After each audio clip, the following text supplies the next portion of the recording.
So after over a year and so many begging and pleading, including myself, it looks like it's going to be official. Doom Eternal is going to get a real horde mode. This is not going to be any mods. It looks like this is going to be available on all platforms, but I'm getting ahead of myself. Brand new information. This was posted earlier today on Bethesda's website directly from Marty Stratton. The article was titled Doom Eternal Development Update. If you want to read the entire thing, I'll leave it linked down below in the description, but the gist of it is just kind of bringing everyone up to speed on what's been going on. Of course, Update 6 was just released with the Tarsnabod master level, ray tracing support. Tag 1 was released on Nintendo Switch, with Tag 2 coming sometime later this year. Marty confirmed that Battle Mode 2.0 is still also currently being worked on by the team, but the big thing about the small article was this part right here. As many are aware, we intended to release a free invasion mode update for the game. However, the unforeseen consequence of the pandemic and remote working impacted the progress of development for this edition. Over this time, we've seen and heard how many of you enjoy the range of gameplay and combat available in the expansions and master levels. With these factors in mind, we have decided to redirect our focus from invasion mode to creating a totally new single-player horde mode. We're confident this horde mode will offer you the diversity and challenge you're looking for in the game. So in other words, resources have undoubtedly been shifted from invasion mode over to an official single-player horde mode. That's a big important thing. There's always been that suggestion of throwing out a co-op horde mode where you play as multiple Night Sentinels or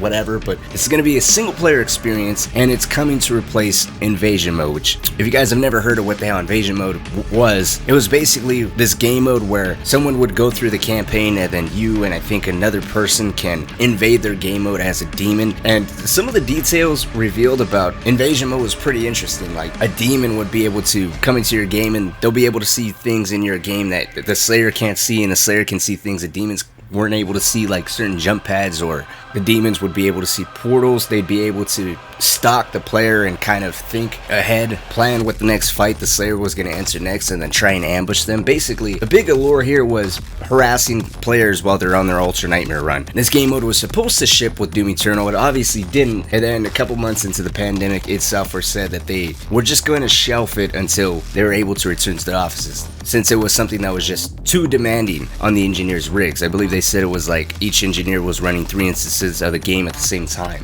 and it was just too much. And then of course they went quiet on it, and now they decided to just scrap it all together and introduce a single player horde mode, which is official across all platforms. As of right now, this is all we know. More information, they said, is going to be shared at Quakcon in August. How far along this is, how much input they're going to get from the community, how much inspiration they're going to take from mods that have been introduced. Obviously, a lot of people love Protez Horde Mode mod, which his first one basically saved everyone from being bored with just the campaign. And with the Tarsnabod master levels any indication of how hard this thing's going to get, it's going to be exciting. I mean, obviously, there's a lot of questions thrown on top of this because a lot of people asked about a potential master level campaign, and then that brings up the problems of what would they do with Arc Complex and Cultist Base, especially since Cultist Base is tied behind the Rip and Tear pack. Is the horde mode going to take place in the campaigns? Are they going to repurpose some of the Slayer gates? Is it going to be progressive, or for a couple rounds you're in one Slayer gate and then after a couple waves you get thrown into a completely different area? Do you have to slowly earn runes in your entire weapon arsenal? Is Nintendo Switch going to get this 6 months after all the other platforms? I mean, that one's more of a joke, but